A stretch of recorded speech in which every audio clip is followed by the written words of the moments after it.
Dapat makapapatubig na ako ng Sabado para Linggo makapagtapo na tayo ng fertilizer. Mataas ang sikat ng araw. Yan. Alright, good morning mga ka-shortage. Ayan. Paano tayo makapag-spray nito, no? Oh, yan si Commander, nakabihis na para magtapok og lubi. Ang problema, mag-isang linggo na yung panahon na ganito. Yan. Kagabi, buong gabi nag-umuulan pero mahina lang.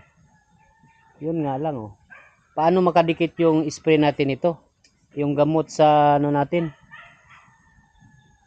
Yan. Although mayroon tayong sticker na mailalagay para maikabit dun sa, para makakapit kaagad yung gamot. Yun lang. Medyo talagang ano yung ano, yan oh. Umaambon na. Nag-umpisa ng umaambon. Yan. Kinakantsawan ako ni Mercy, oh. Yan, paanda daw. Siya dapat ang mag-vlog nito ngayon dahil ako ang pupunta doon. Kaso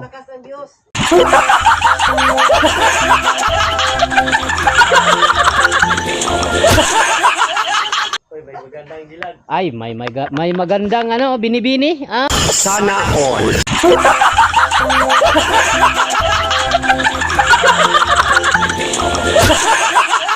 Ay! Woohoo! Ayan, ano para? Tignan natin yung palay, no? Para kailangan na natin talagang mag-spray. Dito sa baba, mas malapit. Yan.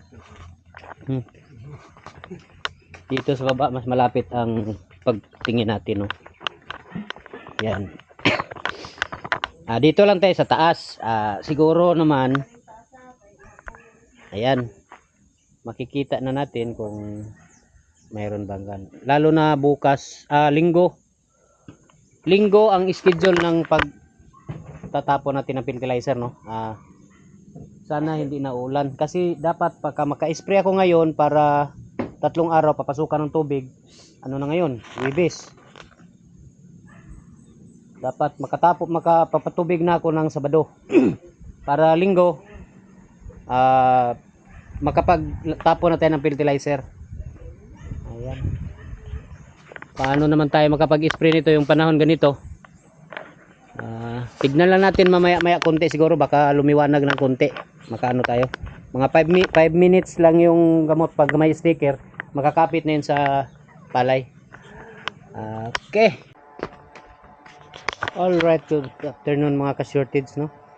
2 araw po natin na inaantay na lumiwanag yung kalangitan, no? At ngayon, araw ng Sabado, kasi nung araw ng Huwebes hindi tayo nakapag spray ng para sa damo dahil malakas ang ulan. Pagka Biyernes naman kahapon at lumakas pa rin ang ulan, kaya kaninang umaga umaambon-ambon ng konti, kaya hindi nakapag-spray ng maaga. Ngayon minabuti na lang namin ni Kamaster na ngayon na lang isprayhan dahil maliwanag na yung langit, oh. Yan. Mataas ang sikat ng araw. Yan. Andun si Kamaster sa baba. Yan. Puntahan lang natin. At saka yung palay natin para maanuhan na natin ng yan, oh. Matapunan na natin ng fertilizer. Yan. Yung mga yan. Medyo ano siya, hindi pa naman natin napasukan ng tubig dahil pagkatapos ng mag-spray, paabutan pa natin ng 3 araw. Siguro makapagpapasok tayo ng tubig nito para matapunan natin ng fertilizer sa Lunes.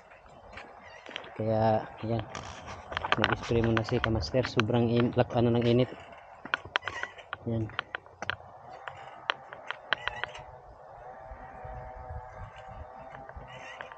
Nisprayan yung para sa damo. Yan. Saka dito area yan.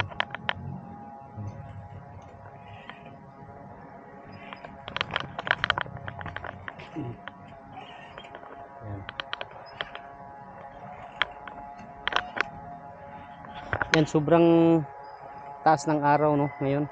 Kaya medyo ano na, mga alas 2 na siguro ngayon. Kasi kanina mga alas 11 kumulimlim, kaya alas 7 kumulimlim kaninang umaga. Tapos may ambon-ambon lang, kaya hindi namin inisprehan ng maaga. Inantay na muna namin na sumikat yung araw para hindi masayang yung gamot natin, no. Yang banda na doon, tapos na yung sa bandang ulan. Dito lang muna tayo sa may lilim. Yan. Yan yung ano yan. Papasukan na lang natin ng tubig to. Para pag napapasukan na natin ng tubig sa Lunes, ano na natin, pagkahapon, pagdating ng hapon, yan, ano na natin, lalagyan na natin ng fertilizer, no, para hindi 15 days dapat siya bukas, linggo. Pero hanggang 20 days naman ang pwede tayo mag ano ng fertilizer, kaya pwede pa yun, makahabol pa. Saka natin makikita yung resulta pagdating siguro ng mga 30 days or 20 days. Makikita naman natin yung resulta sa binhi natin, no, ng palay, kung gaano siya kung malakas ba siya magbigay ng saha or hindi gaano. Malalaman natin pagka natapunan natin ng fertilizer. Kaya ano na lang, abang-abangan na lang po natin sa mga susunod natin nga vlog para makita yung kinahinat na nung pagtapo ng fertilizer pag napapasukan na natin ng tubig to. Kasi dito na mag-umpisa magbigay siya ng seedling, no, magkakapal yung bawat puno niya. Tingnan natin kung malakas ba siya magbigay ng saha. Yan, ano lang muna natin kasi si Kamaster andyan. Yan si Kamaster.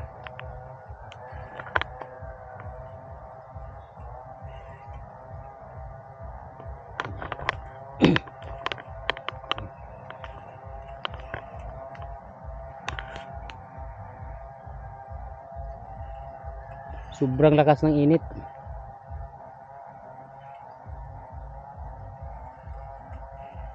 Yan.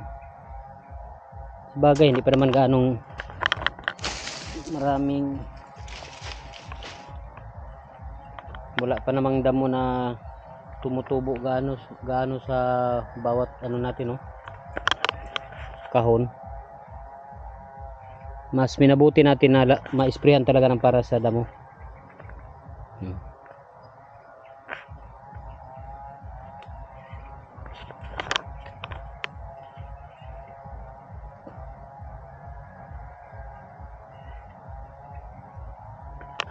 Tapang ng amoy.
Ayan, oh, hindi natin na sinundan si Kamaster dahil masyadong matapang yung amoy ng gamot. Ito yung mga ano na, ando na siya sa itaas na bahagi, no? Puntahan na lang natin doon. Ito yung kailangan nating yan, para makikita rin natin yung dyan sa itaas.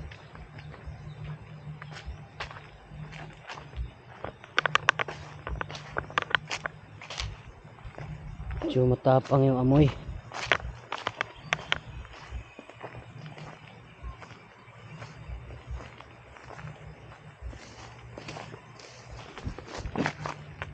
Yan.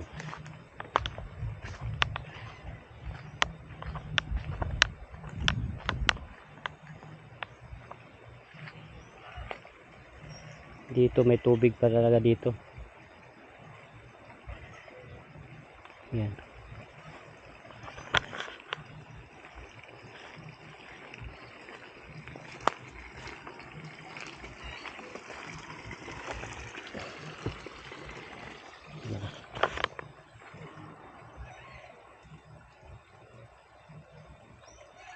Yan.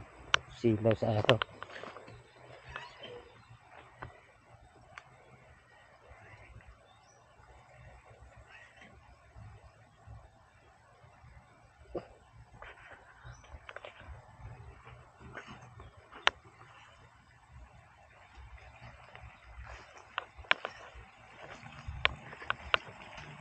Yan.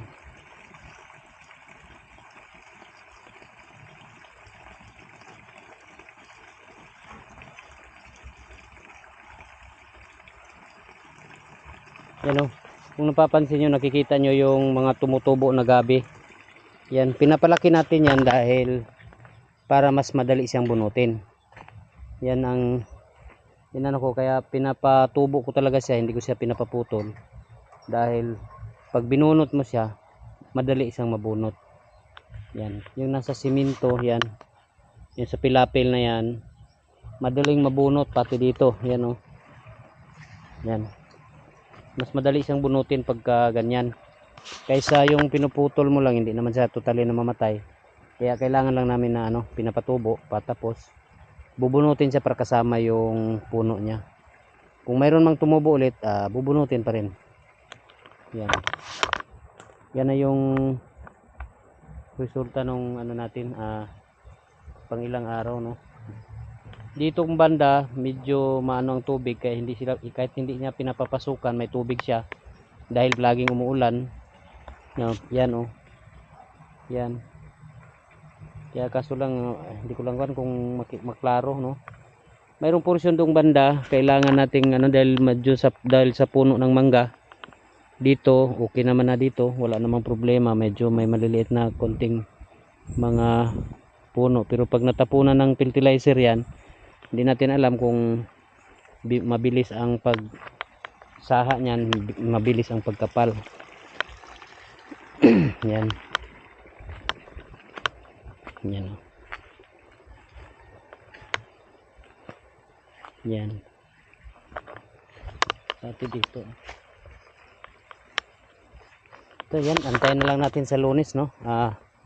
Para kuha natin yung pagtapon ng fertilizer. Siguro hapon na siguro natin tapunan ng fertilizer. Papasukan muna natin ng tubig ng umaga dahil araw ng Sabado ngayon, Sabado, Linggo, Lunes, 2 araw lang.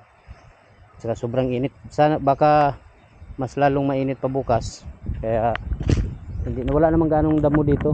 Sinisigurado lang namin na talagang walang tutubo na mga damo, no. Mamamatay din yung mga medyo may tumubo na konting damo para mamatay. Yes. Yan, Kamaster. Pang ilang paano na yan, Kamaster? Pang ilan na yan? Pang unom? 7. Ha? 7? Pang 7.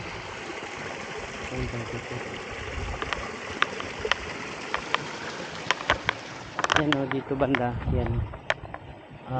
paano ba ang hila nito sa yun sa paghila sa kwan marker. Ang marker ani. Ganyan pala. Yan. Yan pala ang marker yan. Yan yung medyo doon banda medyo ano na makapal na yan. Matataas na lalo na pagka natapunan ng fertilizer to. Tsaka kailangan na rin natin mag-spray siguro ng pagkatapos natin mapasukan ng tubig, matapunan ng fertilizer. Pwede na tayo mag-spray ng para pang ano sa mga paru-paro na maliliit yung puti. Yan, para makaiwas tayo sa mga sakit na dala nila, no. Yan. Sobrang init ngayon. Iyan. Nanggagaling na tayo doon, no.